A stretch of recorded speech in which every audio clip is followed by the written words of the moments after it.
मुख्यमंत्री आदरणीय कैप्टन अमरिंदर सिंह जी,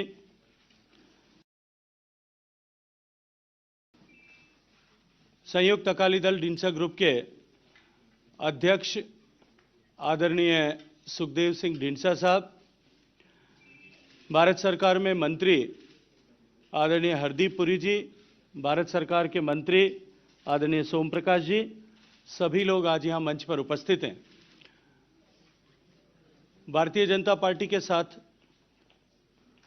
ये जो अलायंस एनडीए का बना है, इसके सीट शेयरिंग और ये अलायंस किस तरह से आगे, किस उद्देश्य के साथ में, किस लक्ष्य को लेकर के पंजाब जैसे महत्वपूर्ण प्रांत जो सीमावर्ती प्रदेश होने के नाते भारत के लिए, भारत की सुरक्षा के लिए अत्यंत महत्वपूर्ण है, ऐसे महत्वपूर्ण प्रांत में होने वाले चुनाव को लेकर ये गठबंधन किस तरह से, किस दृष्टि से आगे काम करेगा, इस विषय में आप सभी को संबोधित आदरणीय जगत प्रकाश नड्डा जी, भारतीय जनता पार्टी के राष्ट्रीय अध्यक्ष, आप सबको संबोधित करेंगे। मित्रों,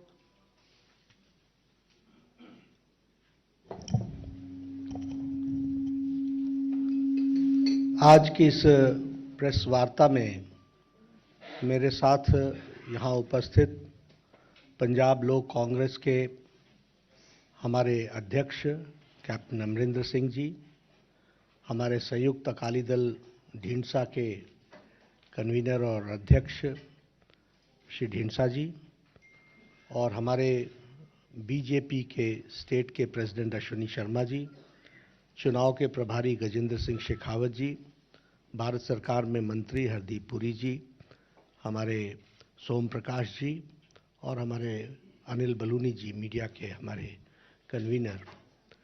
आज हम सब लोग यहाँ पर पंजाब के चुनाव के दृष्टि से जो एनडीए अलायंस हमारा हुआ है, वह भारतीय जनता पार्टी, पंजाब लोक कांग्रेस और संयुक्त अकाली दल ढींसा, हम सब लोग मिलकर के पंजाब के विधानसभा का चुनाव लड़ रहे हैं।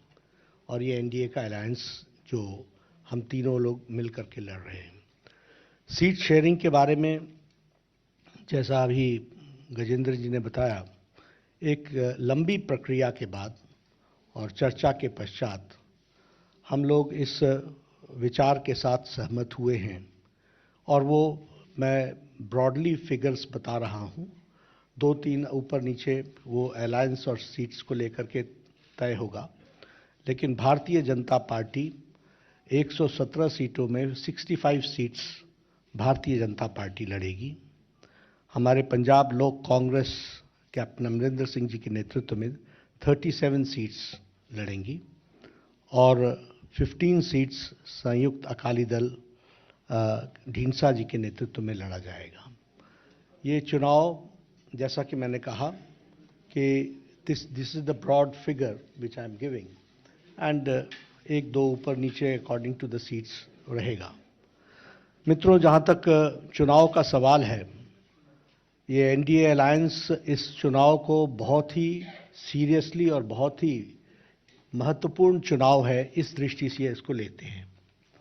हमारे लिए पंजाब स्टेट एक बॉर्डर स्टेट है, और बॉर्डर स्टेट के साथ साथ यह देश की सुरक्षा से जुड़ा हुआ प्रदेश है, और देश के महत्वपूर्ण सुरक्षा के विषय के लिए पंजाब का स्टेबल रहना और मजबूत सरकार बनना, यह देश की आवश्यकता है, यह प्रदेश की आवश्यकता है। लगभग 600 किलोमीटर का बॉर्डर हमारा पाकिस्तान के साथ लगता है, right from Pathankot to Fazilka 600 long kilometres का बॉर्डर हमारा पंजाब का पाकिस्तान के साथ लगता है। और हमें मालूम है कि पाकिस्तान की हरकतें वेस्ट से हमारे देश के लिए किस तरीके के रहे हैं, वो भी हम सबको मालूम है। कैप्टन साहब ने इसका जिक्र भी किया है कई बार, और भारतीय जनता पार्टी तो राष्ट्रीयता के विषय को लेकर के हमेशा आगे बढ़ती रही है।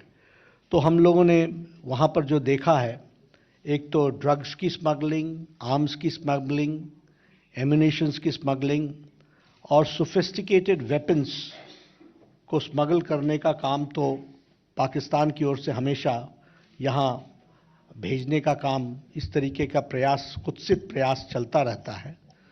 साथ ही साथ ड्रोन्स के मदद से यहाँ ड्रग्स, एम्यूनिशन, इसको भी पहुंचाने की कोशिश, एक कुत्सित प्रयास चलती रहती है। इसलिए security is a very important issue as far as Punjab election is concern. इसको हमको ध्यान में रखना चाहिए। हम सबको मालूम है कि हमारे देश के प्रधानमंत्री मोदी जी के विजनरी और डायनेमिक लीडरशिप में देश बहुत तीव्र गति से आगे बढ़ रहा है और देश एक तरीके से लीप्स एंड बाउंड में आगे बढ़ रहा है, छलांग लगाता हुआ आगे बढ़ रहा है हर दृष्टि से।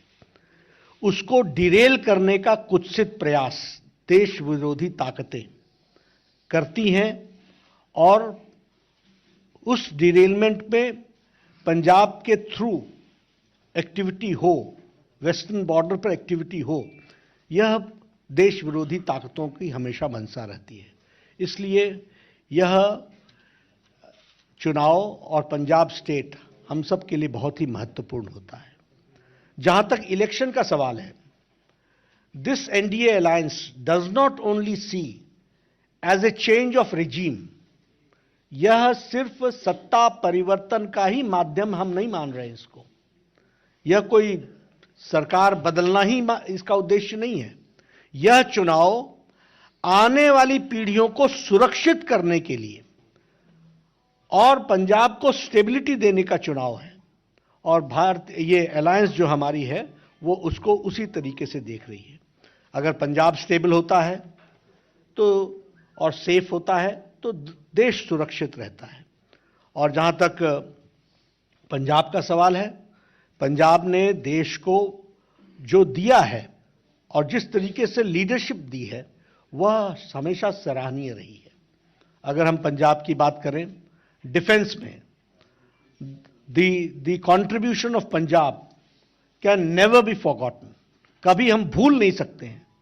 देश की सुरक्षा में जिस तरीके से पंजाब के लोगों ने अपने आप को बलिदान दिया है डिफेंस की दृष्टि से, उसी तरीके से फूड सिक्योरिटी की दृष्टि से भी देखा जाए तो पंजाब ने जो लीडरशिप दी है उसको भी देश याद रखता है और उस फूड सिक्योरिटी ने देश को बहुत बड़ी ताकत दी है।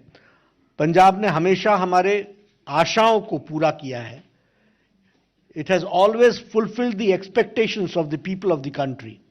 इसलिए Punjab has been a leader in its own way और उन्होंने हम लोगों को दिया, हम लोगों को देश को एक दृष्टि से दृष्टि भी दी, दिशा भी दी है और ताकत भी प्रदान की है। इसको हमको ध्यान में रखना चाहिए।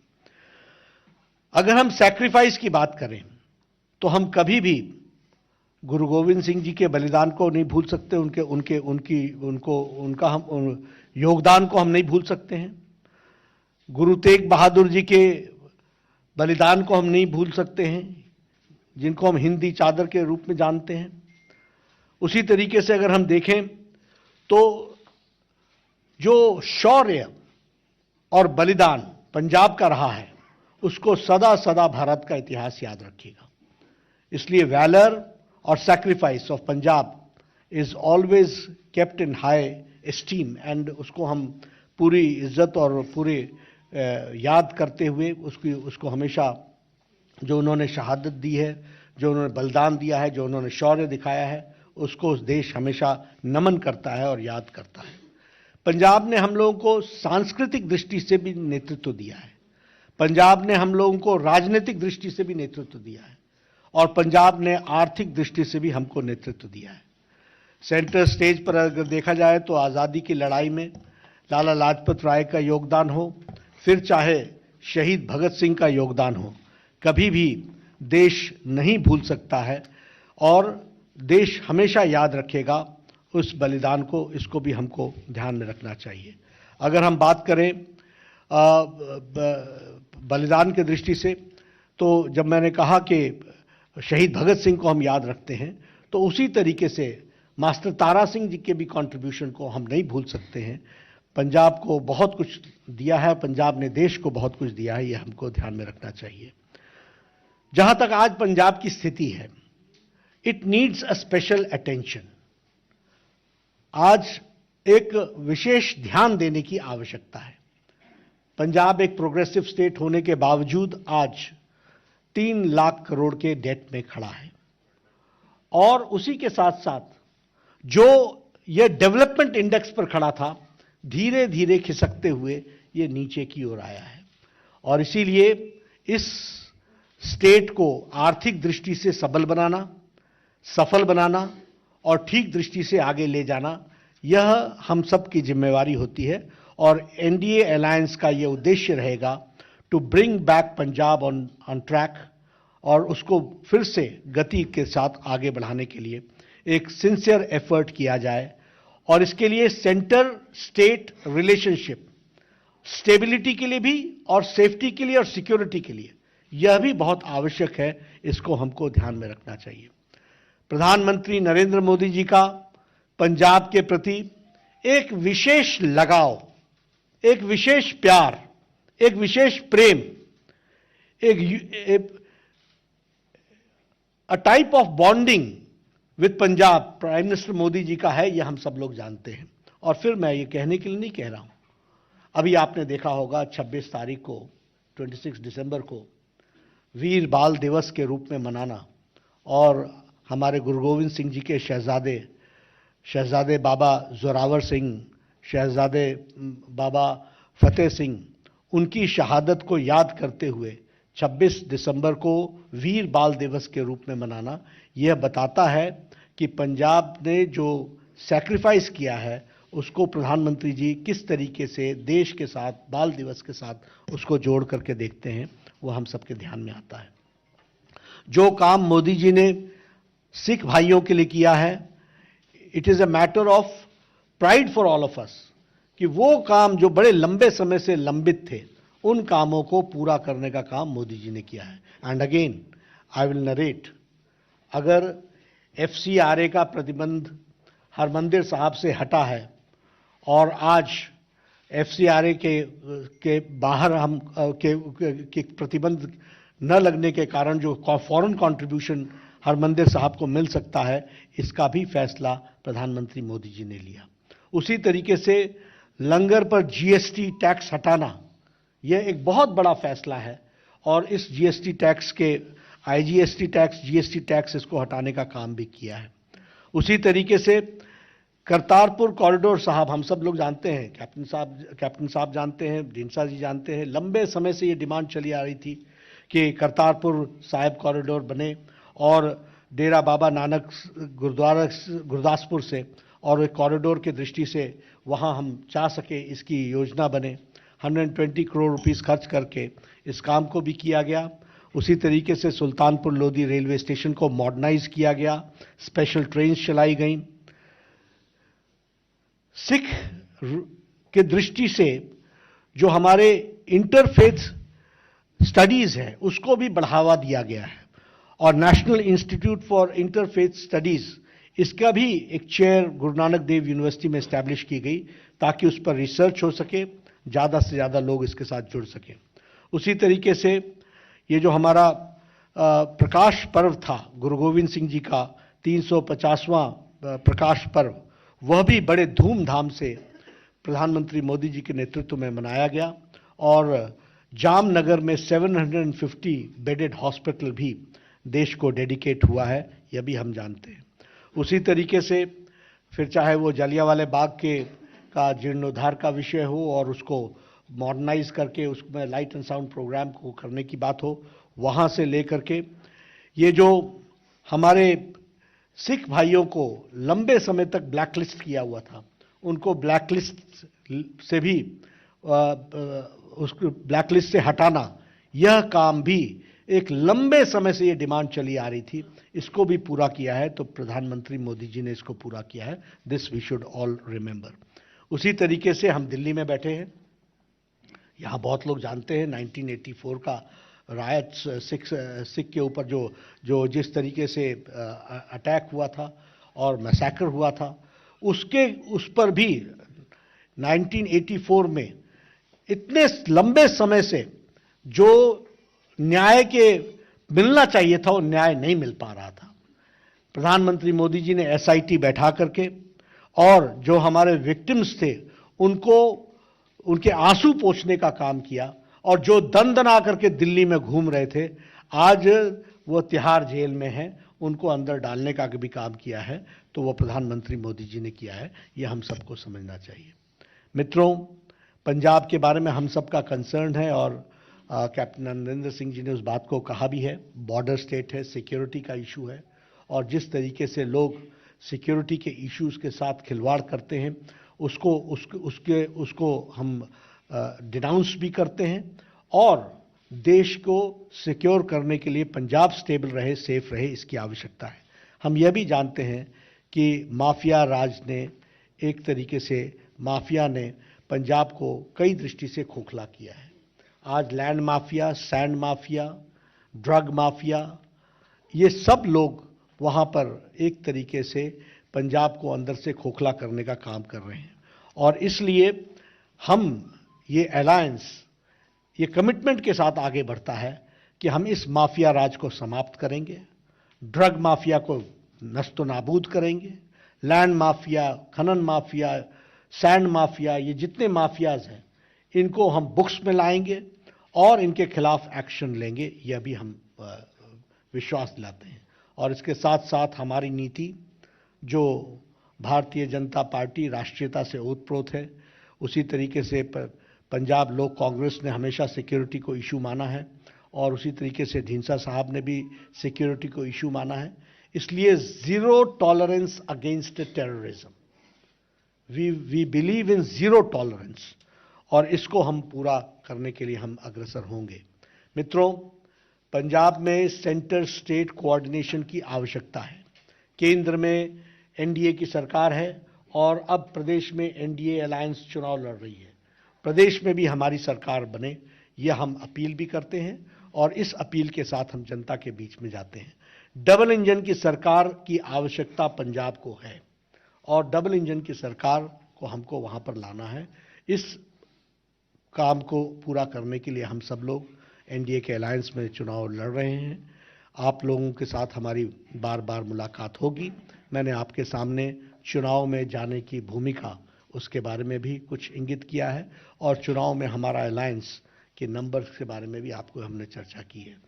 मैं अभी निवेदन करूंगा हमारे अलायंस पार्टनर पंजाब लोक कांग्रेस के अध्यक्ष कैप्टन अमरिंदर सिंह जी से कि वो अपनी बात को रखें।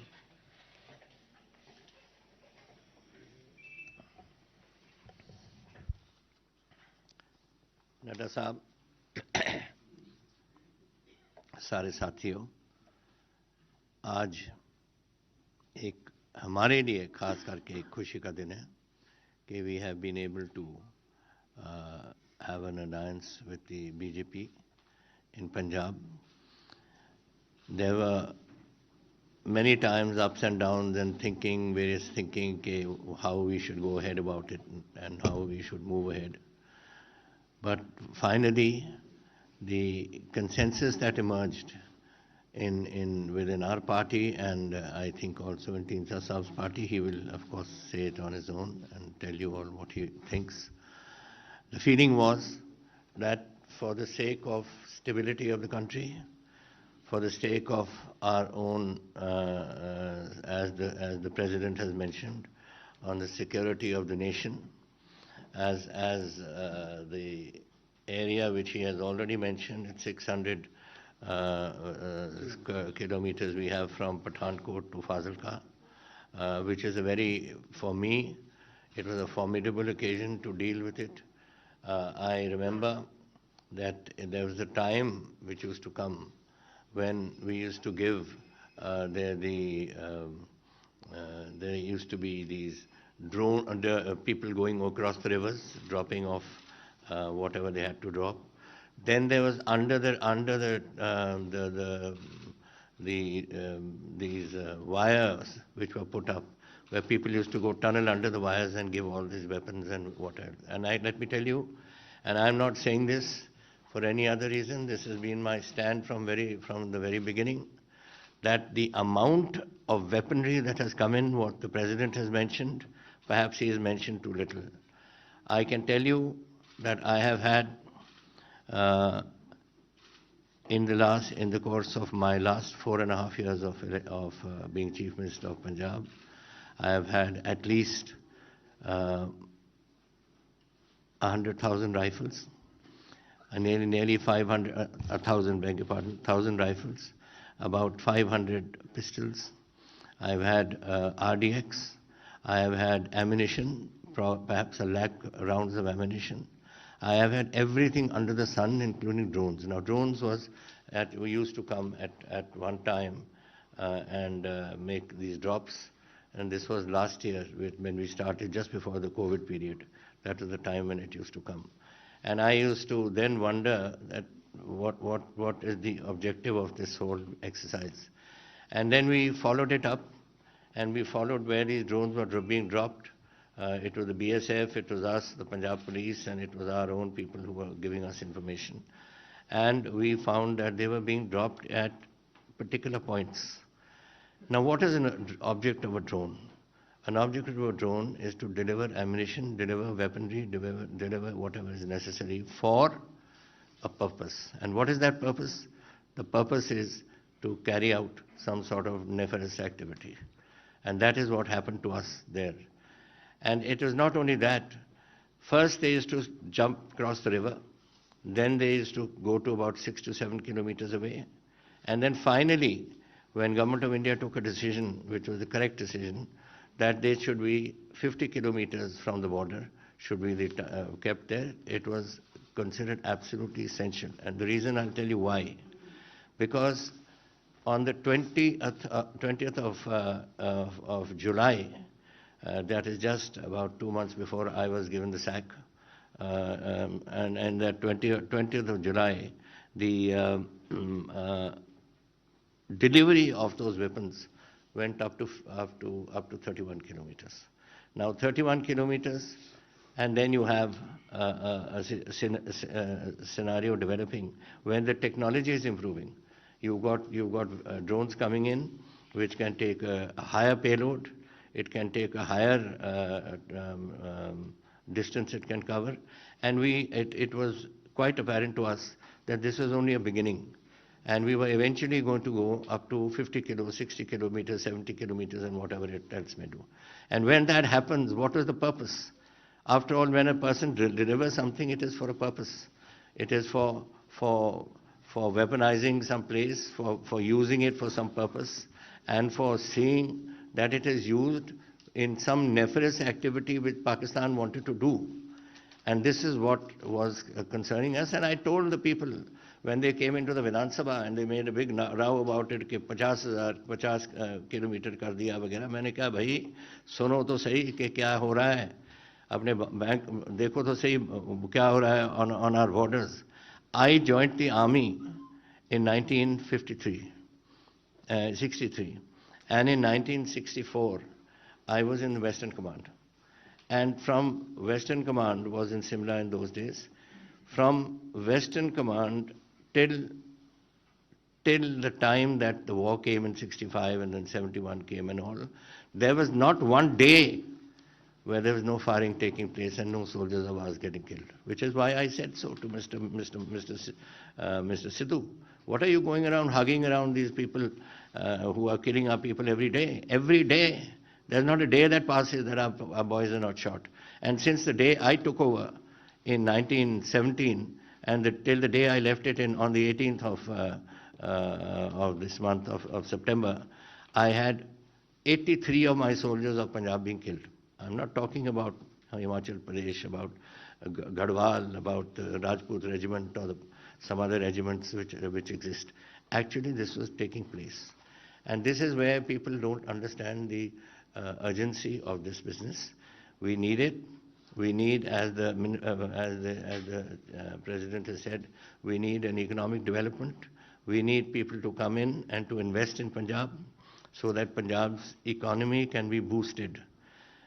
And we are in a position, and we have today I have also made up our manifesto, which is there, which we have passed on to the BJP leadership. And I'm sure Dhinsra Sahab is also doing it. And then hopefully we'll all put together and come to a common minimum program which we can utilize for Punjab. That is basically what I had in mind to say. But if there's anything you wish to ask, you're free to do so. कुछ पूछना आपको? अच्छा, sorry. Thank you sir. जिनका साहब अब हमको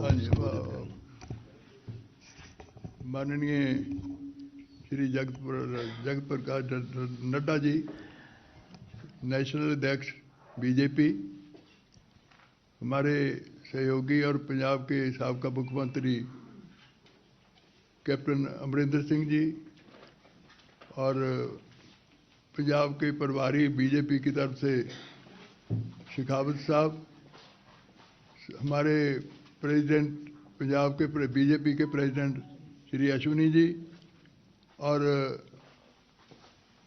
देश के दो और मंत्री सत्कारयोग पुरी साहब और सोम प्रकाश जी जो पंजाब से संबंध रखते हैं, और मेरे प्रेस वाले बहनों और भाइयों, नड्डा साहब ने बहुत डिटेल पे आपको बहुत कही है, मैं दोहराना नहीं चाहूँगा।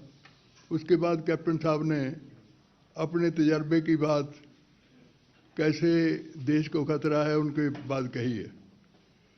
लेकिन जो मैं कहना चाहता हूँ कि हमारा गठजोड़ क्यों हुआ है, किसके लिए हुआ है, वो इसलिए कि पंजाब की सिचुएशन बहुत ख़राब है।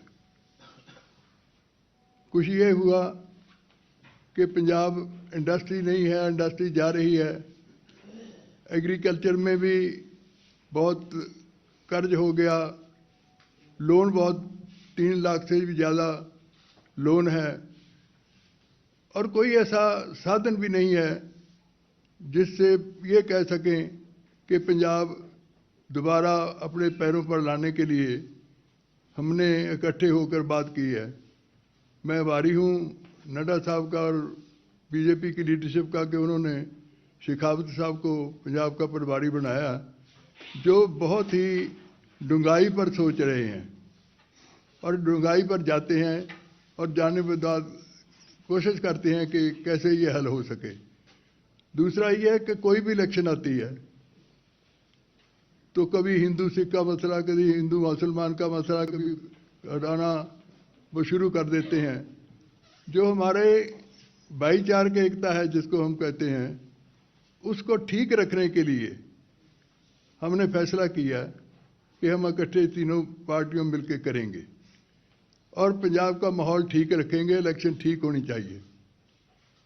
और इसके अलावा हम आभारी हैं प्रधानमंत्री जी के कि उन्होंने बहुत मांगे हैं, जो पहले तो लेट आए ठीक है, लेकिन किसानों की जो एक्ट थे जिसके लिए बहुत 1 साल तक लड़ाई चली, तो उसको उन्होंने विड्रॉ किया।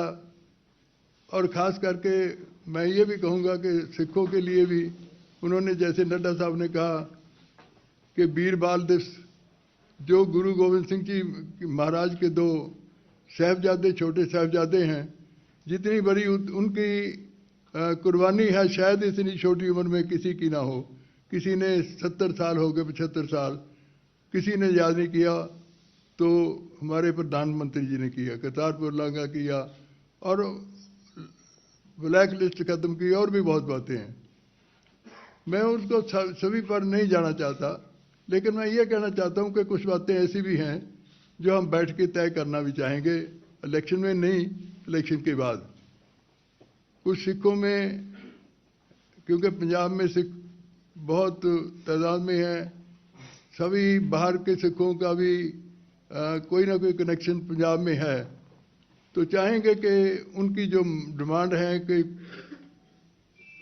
हमने, मेरी पार्टी ने होम मिनिस्टर साहब को भी मेमोरेंडम दिए 2, जिसमें ये था कि जो सिख कैदी अपनी सज़ा पूरी किए हुए हैं उनको आप छोड़ दें, बड़ी देर हो गई, 20-20 साल 30-30 साल से बैठे हैं वे जेलों में। और कुछ और भी हैं मसले जो आज मैं यहाँ पर बहुत दोहराना नहीं चाहता, जो सिखों के हैं, जो काफ़ी कुछ हल भी किए हैं, कुछ रहते भी हैं।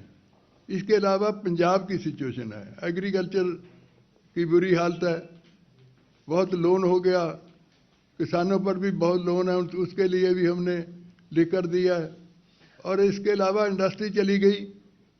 मैं नड्डा साहब बैठे हैं, हमारी कैबिनेट के 3 और मंत्री बैठे हैं, मैं इनको एक रिक्वेस्ट करूंगा कि पंजाब को बचाने के लिए, पंजाब की इंडस्ट्री को बचाने के लिए, क्योंकि इंडस्ट्री तो चली गई सारी, उनको बचाने के लिए कोई ना कोई ऐसा हल की, क्योंकि कोई भी साधन हमारे पास नहीं रहा। जो रहा है उस पर जैसे कहा है कि ऐसे चाहे रेत माफिया हो, माफिया चले हुए हैं, चाहे ट्रांसपोर्ट माफिया हो, चाहे कोई माफिया हो, वो माफिया चल रहे हैं। उनको रोकने के लिए हम तीनों पार्टी कोशिश करेंगे कि मिलके उस पर काबू पाया जाए। इसलिए पंजाब को बचाना, सरहदी स्टेट है और बैरियर के जिसके लिए नड्डा साहब ने बड़ी डिटेल बताई है कि इन्होंने पंजाब ने क्या क्या किया है, चाहे देश की आज़ादी हो, चाहे देश के बाद जंगें लड़ी हों, और चाहे फूड सिक्योरिटी की बात हो, तो पंजाब ने लीडिंग रोल अदा किया है। तो मैं चाहूँगा कि हम तीनों बैठ के मिल के उसको सुलझाने के बाद अगर सरकार बन जाती है, हमारी कोशिश करेंगे तो हम उसको सुलझाने के लिए कोशिश करेंगे। इसलिए हमने इकट्ठे होकर फैसला किया है कि पंजाब को बचाना बहुत ज़रूरी है। पंजाब को उस रास्ते पे दोबारा लाना उस पे बहुत ज़रूरी है। इसलिए हमने सभी ने मिलकर बात किया है। तो मैं समझता हूँ कि हम दोनों तीनों मिलके इसको दोबारा उसी लाइन पर ले आएंगे। बहुत बहुत मेहरबानी। और क्योंकि बहुत लंबे से बड़ी डिटेल बता दिया, मैं बातें करता रहूं तो अच्छा नहीं है। बहुत बहुत मेहरबानी। धन्यवाद। मैं धन्यवाद करना चाहता हूं तीनों ही पार्टियों के नेतागणों का, मंच पर उपस्थित सभी नेतागणों का, और आप सब मीडिया के मित्रों का भी, कि आप सब ने आज अपनी इस प्रेस वार्ता में अपनी उपस्थिति दर्ज की। बहुत बहुत धन्यवाद।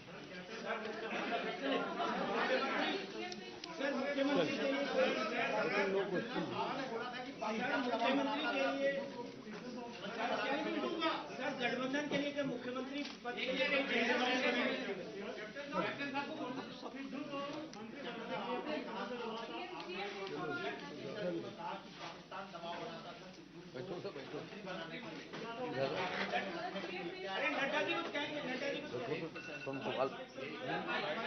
सवाल पूछो।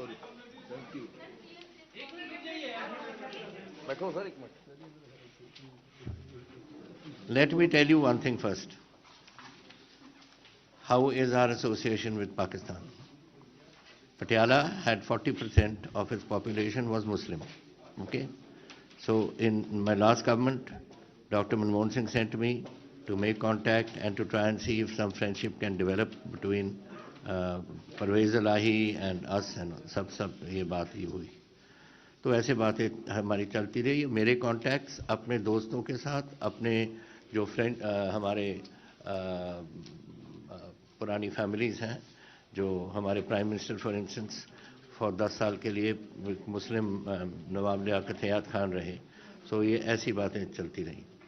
Now about, if I remember correctly, it was 20th of July. Firstly, let me tell you, I removed Mr. Sidhu from the job because the man was totally incompetent, incapable, and totally useless in his job. He was looking after local self-government. 70 दिन के लिए उसने एक file नहीं पूरी की थी। तो मैंने उसको बुलाया 2-3 बार और मैंने कहा तू अगर ऐसे काम करेगा तो जा कहीं और you can, I can give you power, you want power, you can take it. He said, I don't want power. I said, then you leave my government. I don't want you in my government. ये हुआ। फिर मुझे कुछ I think it was about 2-3 weeks or 4 weeks later or something like that, I get a message from somebody we know. He knows and I know. And उसे उन्होंने request की है कि अगर सिद्धू को आप अपनी गवर्नमेंट में ले सकते हो तो ले लो, और अगर काम नहीं करेगा निकाल देना। ये मैसेज था मेरे लिए। अगर मिस्टर सिद्धू काम नहीं करेगा तो निकाल देना। मैं और कहाँ से पाकिस्तान की बात कर रहा हूँ। I am telling about Pakistan. Pakistan से मैसेज ये आया मुझे कि the prime minister has sent a request कि if you can take Sidhu into your cabinet I will be grateful, he is an old friend of mine, और अगर आप नहीं, अगर वो काम नहीं करेगा तो उसको निकाल देना। That was what the message which came and that.